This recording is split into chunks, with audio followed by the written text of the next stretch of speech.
Hello my dear students, how are you all? I hope that you're doing very great. Welcome back to Streamline with Ikman and आज की video में हम start करने वाले हैं आपके क्लास 12th की बियोलॉजी यानी कि चैप्टर 1 जो है हम जितना हो सकता है आज हम कंप्लीट करेंगे। बहुत ही इजी तरीके से हम चीज़ों को कैरी आउट करने वाले हैं। इतना कुछ टफ बच्चों है नहीं, बहुत ही इजी है ना। तो इतना तुम लोग को स्ट्रेस लेने की भी ज़रूरत नहीं है, इतना तुम्हें पैनिक करने की ज़रूरत नहीं है। मेरे ही हैंडमेड नोट से जो है आज हम पढ़ने वाले हैं। एंड आई विश कि I am audible to you properly because mic जो है मैं कनेक्ट करना भूल गई हूँ again. And I have just rush from my college so it's been so late I know, but तुम्हें वीडियो मिल जाएगी के टाइम से, डोंट वरी। तो स्टार्ट कर लेते हैं तुम्हारे reproduction in flowering plant with your very first chapter of your class 12th biology. तो रिप्रोडक्शन इन फ्लावरिंग प्लांट, देखो रिप्रोडक्शन जो होता है तुम्हारे फ्लावरिंग प्लांट, जो तुम्हारे प्लांट्स होते हैं उनका रिप्रोडक्टिव ऑर्गन क्या होता है? दैट इज योर फ्लावर, ठीक है। तो फ्लावर से ही जो है तुम्हारा रिप्रोडक्शन किया जाता है। अब देख लो, जो तुम्हारा फीमेल रिप्रोडक्टिव पार्ट होता है हम उसे गायनोशियम बोलते हैं, जो मेल रिप्रोडक्टिव पार्ट होता है हम उसे एंड्रोशियम बोलते हैं। हमें पता है, ये ही छोटे छोटे पॉइंट्स हैं जो तुम्हें अच्छे से याद होने चाहिए। यही चीजों से जो है तुम्हारा क्वेश्चन अराइज होता है, ठीक है। फिर बात कर लेते हैं तुम्हारे मेल रिप्रोडक्टिव सिस्टम की, फीमेल रिप्रोडक्टिव सिस्टम की। अब मेल रिप्रोडक्टिव सिस्टम मैंने तुम्हें बताया कि क्या होता है, एंड्रोशियम होता है। अब तुम्हारे मेल रिप्रोडक्टिव सिस्टम को जो है हम स्टेमन बोलते हैं। स्टेमन के अंदर तुम्हारी दो चीजें आ जाती है, सारी चीजें तुम्हें बिल्कुल याद होनी चाहिए।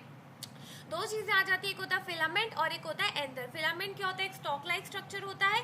एंथर क्या होता है? एक बायलोब स्ट्रक्चर होता है, ठीक है। बायलोब यानी कि दो लोब होंगे। बाय का मतलब क्या होता है? दो होता है, तो दो लोब्स होंगे इसमें, ठीक है। और इसके पास क्या होते हैं? दो थेशास होते हैं, यानी कि हम इसे तभी डायथीशियस बोलते हैं। चार साइडेड इसके पास जो होते हैं, चार साइड होता है इस एंथर के अंदर, लाइक चार साइड में माइक्रोस्पोर्स प्रेजेंट होते हैं, इसीलिए हम इसे टेट्रागोनल बोलते हैं। समझ में आया? एंड ये जो है चार माइक्रोस्पोरेंजिया इसमें कॉन्स्टिट्यूट होते हैं, ठीक है। समझ में आया? और यही जो माइक्रोस्पोरेंजिया ये फर्दर डेवलप हो जाता है तुम्हारे इनटू द माइक्रोस्पोरेंजिया, ठीक है। जो तुम्हारा पॉलन सैक होता है ना, पॉलन सैक इन माइक्रोस्पोरेंजियास को स्टोर करके रखता है, ठीक है। पॉलन सैक बेसिकली क्या होता है? मैच्योर फॉर्म होता है तुम्हारे माइक्रोस्पोरेंजियम का, ठीक है। So microsporangium is equals to pollen sac. बच्चे बहुत कंफ्यूज हो जाते हैं। देखो, माइक्रोस्पोर्स किसके अंदर होंगे? माइक्रोस्पोरेंजियम के अंदर होंगे, और माइक्रोस्पोरेंजियम को भी हम पॉलन सैक बोलते हैं, ठीक है। क्योंकि यही जो माइक्रोस्पोर्स है यही आगे जाके जो है तुम्हारे डेवलप होते हैं पॉलन ग्रेन्स पे, जो कि तुम्हारा मेल गैमेटोफाइट होता है। आगे पढ़ते हैं माइक्रोस्पोरेंजियम यानी कि पॉलन सैक के बारे में थोड़ा सा पढ़ लेते हैं। पॉलन सैक के पास जो होती है तुम्हारी चार लेयर्स होती है, ठीक है। कौन सी होती है? एपिडर्मिस, एंडोथीशियम, मिडल लेयर और टेप्टम, ठीक है। एपिडर्मिस, एंडोथीशियम और मिडल लेयर तुम्हारी किसके लिए हेल्प करती है? ये तुम्हारी हेल्प करती है तुम्हारे प्रोटेक्शन के लिए हेल्प करती है। Also it help you know the anther, जब तुम्हारा यू नो एंथर मेच्योर हो जाता है तो माइक्रोस्पोर्स को जब बाहर लेके आना होता है ना, पॉलन ग्रेन्स को, तो उस टाइम पे इसके डिहेसेंस के लिए भी तुम्हारी ये तीन लेयर्स हेल्प करती है। जो सबसे तुम्हारी इनर मोस्ट लेयर होती है दैट इज योर टेप्टम। अब टेप्टम तुम्हारी क्या काम करती है? टेप्टम बहुत इंपॉर्टेंट होती है बच्चों। यहाँ से क्वेश्चन तुम्हारा आते ही आता है। जो डायग्राम है ना तुम्हारे एनसीईआरटी में, उसको तो जरूर पढ़ के जाना। तुम्हारी एंडोथीशियम सबसे बाहर वाली कौन सी लेयर होती है? एपिडर्मिस, एंडोथीशियम, मिडल लेयर और टेप्टम, ठीक है। टेप्टम में क्या होता है कि इसके पास डेंस साइटोप्लाज्म होता है, generally contains more than one nucleus, और इसकी खास बात क्या है कि ये तुम्हारा न्यूट्रिशन प्रोवाइड करता है, ठीक है। उसके बाद बात कर लेते हैं कि देखो, जब एंथर यंग होता है ना, जब एंथर छोटा होता है, तो group of compactly packed homogeneous cells called the sporogenous tissues. You should, तुम्हें ये चीज बिल्कुल रटी होनी चाहिए कि group of compactly packed, compactly यानी कि बिल्कुल tightly packed homogeneous cells. Homogeneous का क्या मतलब होता है? सिमिलर सेल्स जिनके पास कैसे होते हैं? स्पोरोजीनियस टिश्यूज होते हैं, ठीक है। ये क्या करते हैं? These occupies the centre of each microsporangium, कि जब तुम्हारा क्या कहते हैं एंथर यंग होगा तो माइक्रोस्पोरेंजियम होगा, इसके अंदर आके जो ये सेल्स तुम्हारे अंदर आके बिल्कुल ऑक्यूपाई कर लेंगे क्या कहते हैं जगह। और जैसे जैसे एंथर डेवलप होगा तो जो सेल्स हो गए यही स्पोरोजीनियस टिश्यूज के जो होमोजीनियस सेल्स हैं ये क्या करेंगे? डेवलप करेंगे, और जो सेल होता है, ठीक है, यही तुम्हारे डेवलप करेंगे, ठीक है। अच्छा, मैं तुम्हें ऐसे जूम करके दिखाती हूँ, ठीक है। क्या होता है कि ये सेंटर ऑफ द माइक्रोस्पोरेंजियम को ऑक्यूपाई कर लेते हैं। जैसे जैसे तुम्हारा एंथर डेवलप होता है, सेल्स यही स्पोरोजीनियस टिश्यूज कौन सा डिवीजन करते हैं? मियोटिक डिवीजन करते हैं, ठीक है। कौन सा डिवीजन करते हैं? मियोटिक। समझ में आ रहा है? उसके बाद क्या होगा कि मियोटिक डिवीजन करेंगे, माइक्रोस्पोर टेट्राड बना देंगे। माइक्रोस्पोर टेट्राड यानी कि चार माइक्रोस्पोर्स बना देंगे, ऐसे माइक्रोस्पोर का टेट्राड होगा, ठीक है। उसके बाद क्या होगा कि यही माइक्रोस्पोर टेट्राड से जो है तुम्हारे माइक्रोस्पोर्स, यही माइक्रोस्पोर थे इससे ही तुम्हारे पॉलन ग्रेन्स डेवलप होते हैं, ठीक है। तो ये जो प्रोसेस होती है formation of microspore from a pollen mother cell through meiosis is known as microsporogenesis. यही माइक्रोस्पोर तुम्हारे फर्दर डेवलप हो जाते हैं पॉलन ग्रेन में। अब पॉलन ग्रेन क्या होता है, तुम्हारा मेल गैमेटोफाइट होता है। तो जो मेल गैमेटोफाइट होता है इसका जो साइज होता है that is about 25 to 50 micrometre, बहुत छोटे होते हैं। कभी हिबिस्कस के पॉलन ग्रेन्स तुमने पक्का निकाल के देखे होंगे, तुम्हारे 10th 11th में तुम्हें बहुत करवाया होगा, बहुत ही छोटे होते हैं, इतने 25 से 50 माइक्रोमीटर इन साइज होते हैं, हिसाब लगा लो, ठीक है। और उनके पास दो लेयर्स होती है, एक्साइन और एंटाइन। ये सारी बेसिक टर्म्स तुम्हें टर्मिनोलॉजी याद होनी चाहिए। एक्साइन होती है, एंटाइन होती है। एक्साइन जो होती है तुम्हारी आउटर मोस्ट लेयर होती है, it is made up of the resistant material called the sporopollenin, ठीक है। ये तुम्हारा लाइक वेरी रेजिस्टेंट मटेरियल होता है, it can withstand the high temperature और ये सब भी ये विथस्टैंड कर सकता है, ठीक है। और यहाँ एक जो थोड़ी सी जगह होती है पॉलन ग्रेन में जहाँ पे तुम्हारा एक्साइन एब्सेंट होता है, दैट इज बेसिकली और जर्म पोर, ठीक है। और जर्म पोर से जो है तुम्हारा तो तुम्हारी माइक्रो जो होती है पॉलन ट्यूब होती है वो यहीं से तुम्हारी जनरेट होती है, ठीक है। उसके बाद एंटाइन जो होती है वो इनर मोस्ट लेयर होती है, तुम्हारी इनर लेयर होती है, ठीक है, जो कि तुम्हारी सेलुलोज और पेक्टिन से बनी होती है, ठीक है। एक्साइन तुम्हारी हार्ड लेयर होती है, वो तुम्हारी सॉफ्ट लेयर होती है, ठीक है। और फिर बात कर लेते हैं तुम्हारा और क्या पॉइंट रह गए इसमें, ना पॉइंट्स तुम्हें छोटी छोटी याद करने पड़ेंगे। हाँ, जैसे कि तुम्हारा प्लाज्मा मेम्ब्रेन से सराउंडेड होती है, यू नो इट, ठीक है। दो सेल्स होते हैं, वेजिटेटिव सेल्स और जनरेटिव सेल्स। किसमें होते हैं, पॉलन ग्रेन्स में दो सेल्स होते हैं, vegetative and generative. Vegetative cells जो होते हैं दीज बहुत लार्जर बिगर इन साइज होते हैं, ये सारा फूड रिजर्व मटीरियल करके रखते हैं तुम्हारे, ताकि वो न्यूट्रिशन प्रोवाइड कर सके तुम्हारे डेवलपिंग पॉलन ग्रेन्स को, ठीक है।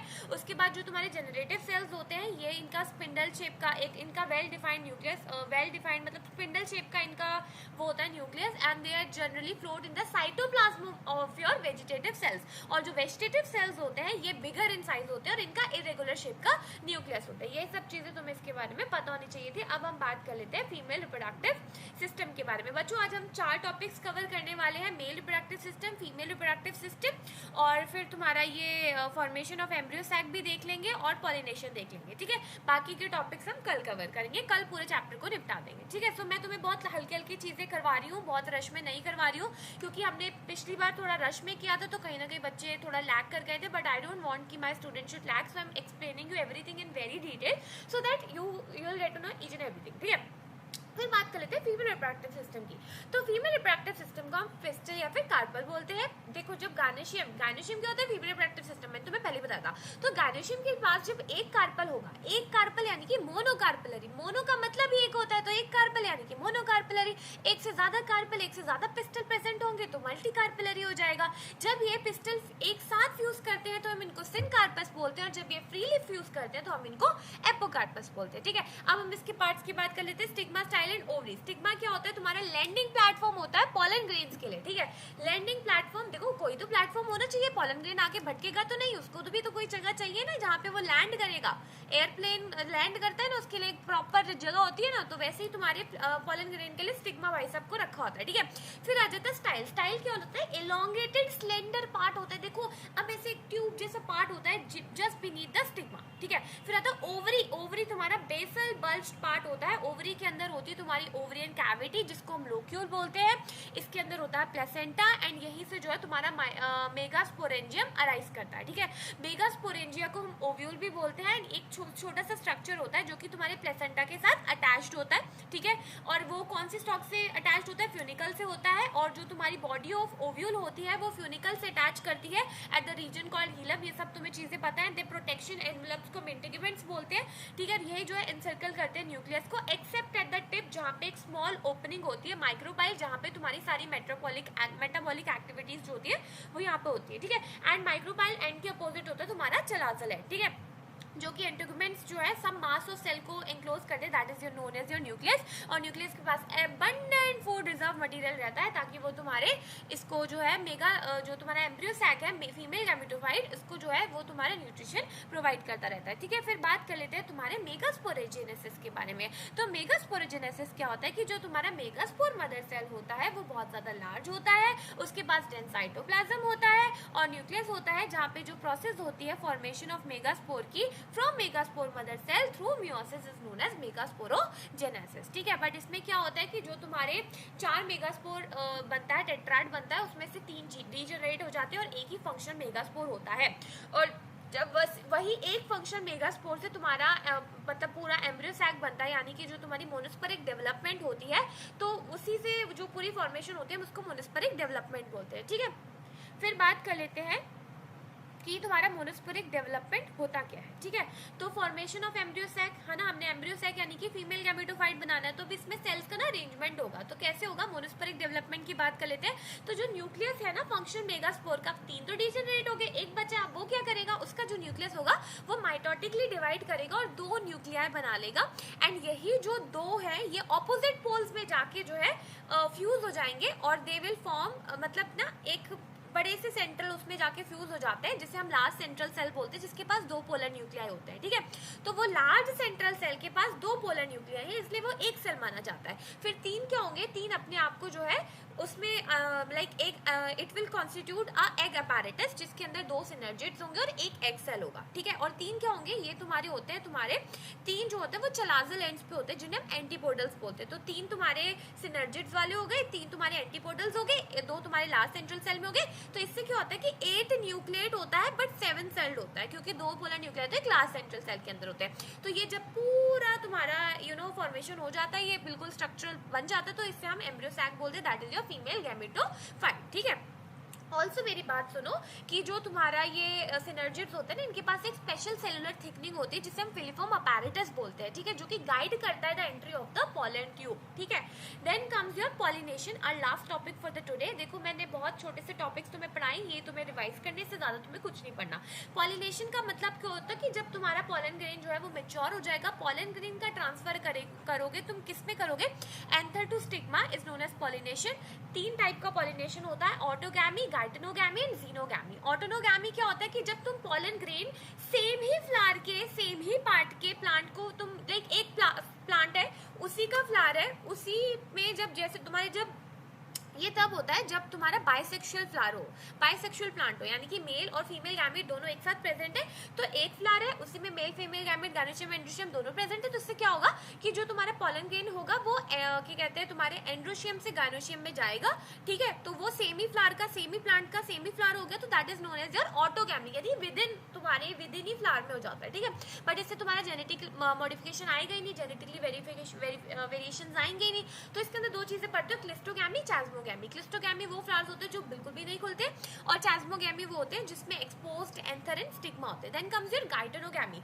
गाइटेनोगैमी में थोड़ा सा केस डिफरेंट हो जाता है कि तुम्हारा जो पॉलन ग्रेन होता है वो ट्रांसफर होता है to the flower of the same plant, to the different flower of the same plant. Plant same है बट फ्लावर डिफरेंट हो जाता है। ठीक है, बट ऑटोनोगैमी में फ्लावर भी सेम था। ठीक है, देन कम्स योर जीनोगैमी। इसमें क्या होता है कि इसमें प्रॉपर तुम्हारे एजेंट्स होते हैं, बायोलॉजिकल एजेंट्स, वो तुम्हारे प्रॉपर एक फ्लावर से दूसरे प्लांट में, एक प्लांट से दूसरे प्लांट में लेके जाते हैं। इससे जेनेटिक मॉडिफिकेशन बहुत अच्छा आ जाता है। फिर आ जाते हैं तुम्हारे सेल्फ इनकम्पैटिबिलिटी।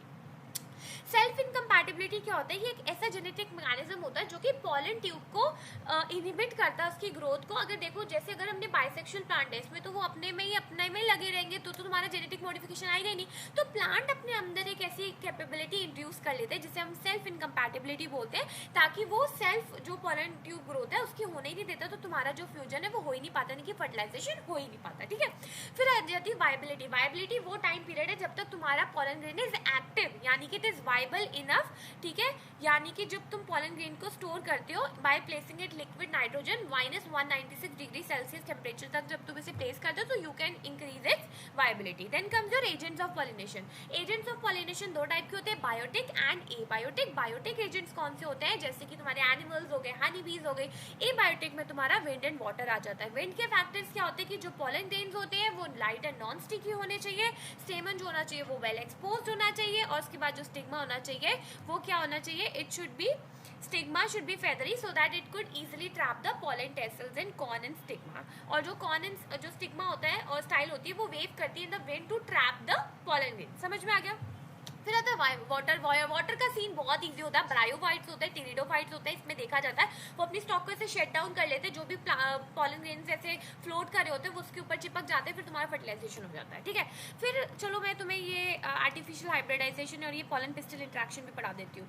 देखो पॉलन पिस्टल इंटरेक्शन क्या होता है ना बच्चों, पॉलन पिस्टल इंटरेक्शन एक ऐसी डायनेमिक प्रोसेस होती है। देखो इसमें डायनेमिक प्रोसेस होती है कि जो तुम्हारा प्लांट होगा या तो वो तुम्हारा एक एक्सटर्नल पॉलन ग्रेन आया है, ठीक है, या तो उसको एक्सेप्ट करेगा या फिर उसको रिजेक्ट करेगा। तो ये जो इंटरेक्शन होती है that is known as a pollen pistil interaction. इसमें तुम्हारा अगर उसको एक्सेप्ट कर लिया है तो कैसे तुम्हारी पॉलन ट्यूब की ग्रोथ हो रही है, वो कैसे तुम्हारा बिल्कुल मैंने क्या बताया था कि ओव्यूल है, ठीक है, ओव्यूल के अंदर ओवरी है, ओवरी के अंदर तुम्हारा ओव्यूल है, ठीक है, ओव्यूल के अंदर तुम्हारा एम्ब्रियो सैक है और एम्ब्रियो सैक के अंदर तुम्हारे जो है जहाँ पे फर्टिलाइजेशन बेसिकली होनी है because it's a female gametophyte. अब male gametophyte and female gametophyte का जो फ्यूजन होता है जब तक ये वहां तक पहुंच नहीं जाता that is your pollen pistil interaction. देखो जब उसने इसको क्या कहते हैं, अगर उसने इसको एक्सेप्ट कर लिया तो क्या होगा कि जो तुम्हारा पॉलन ग्रेन होगा वो स्टिग्मा में जर्मिनेट करेगा through one of the germ pores, जहाँ पे तुम्हारा एक्साइन यानी कि जो एक्साइन की जो आउटर मोस्ट लेयर नहीं थी स्पोरोपोलिनेट जहाँ पे एब्सेंट होता है दैट इज योर जर्म पोर। तो जर्म पोर से जो है तुम्हारा जो ये होगा पॉलन ग्रेन, ये तुम्हारा क्या कहते हैं पॉलन ट्यूब यहाँ पे वो जर्मिनेट करेगा, पॉलन ट्यूब को प्रोड्यूस करेगा। पॉलन ट्यूब तुम्हारे सारे टिश्यू से होते होते जो है वहाँ पे पहुँच जाएगा ओवरी तक। अब देखो यहाँ पे दो केसेस होते हैं, या तो अगर वो दो सेल्ड है या फिर वो ट्रिपल सेल्ड है। ट्रिपल सेल्ड में क्या होता है कि दो मेल गैमेट्स ऑलरेडी प्रेजेंट होंगे। डबल सेल्ड में क्या होगा कि यहाँ पे तुम्हारी वेजिटेटिव जनरेटिव सेल्स जो है वो फर्दर डिवाइड कर लेते हैं एंड यहाँ पे जो है वो दो मेल गैमेट्स प्रोड्यूस कर लेते हैं। दो मेल गैमेट्स जैसे ही तुम्हारे प्लाज्मा मेम्ब्रेन में पहुंचते हैं तुम्हारे, ठीक है, तो एक जो है सिनर्जिड्स की तरफ चले जाता है, ग्लास सेंट्रल सेल की तरफ चले जाता है। इनकी एंट्री को कौन गाइड करता है, फिलीफॉर्म अपैरेटस। यही तक का जो तुम्हारा डायनेमिक प्रोसेस होता है that is your pollen pistil interaction. फिर आ जाते हैं आर्टिफिशियल हाइब्रिडाइजेशन पे। देखो पॉलिनेशन जैसे अगर हम आर्टिफिशियली इसको कैरी आउट करवाएं तो that is known as artificial hybridisation. इसमें 3 स्टेप होते हैं, इमैस्कुलेशन, बैगिंग, टैगिंग, ठीक है।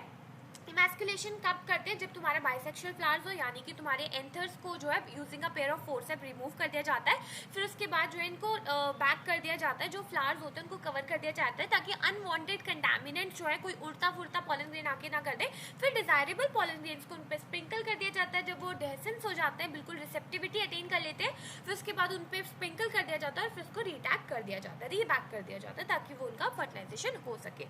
सो with this we are done with 4 to 5 topics and tomorrow हम क्या पढ़ने वाले हैं, डबल फर्टिलाइजेशन करने वाले हैं बच्चों, ठीक है। डबल फर्टिलाइजेशन करेंगे, फिर उसके बाद जो है तुम डबल फर्टिलाइजेशन तुम्हारा बचा है, उसके बाद पोस्ट फर्टिलाइजेशन इवेंट्स है, सीड डॉर्मेंसी है, बस यही तो है। ये तो 2 बार डाल दिया मैंने पेज, बस यही बचा है तुम्हारा। कल कर लेंगे बच्चों। आज थोड़ा सा मैं थकी हुई हूँ, एक्चुअली आज बहुत सारा काम था मुझे तो मैं थोड़ा सा थकी हुई हूँ, इसलिए वरना मैं तो अभी निपटा देती हूँ। तुम्हें पता है इतने 5-10 मिनट में तुमने टॉपिक कर लिया है, but I will complete it tomorrow because we have enough time, तो I don't want to rush it, right. So that's all for this session. I hope you like it and please share it with your friends and all the students you know जो भी preparation करने वाले, because day 1 से करोगे तभी and तक होगा। And तुम्हारा होमवर्क ये है कि जितना भी मैंने पढ़ाया है इसको अच्छे से थॉरो रीडिंग करो, नोट्स बनाओगे, छोटे छोटे पॉइंट्स लिखोगे, एक्साइन, एंटाइन, स्पोरोपोलिनेट, जो भी टर्म्स है, लिक्विड नाइट्रोजन -196 डिग्री सेल्सियस, जो छोटे छोटे की पॉइंट्स है तुम्हें सब याद करने हैं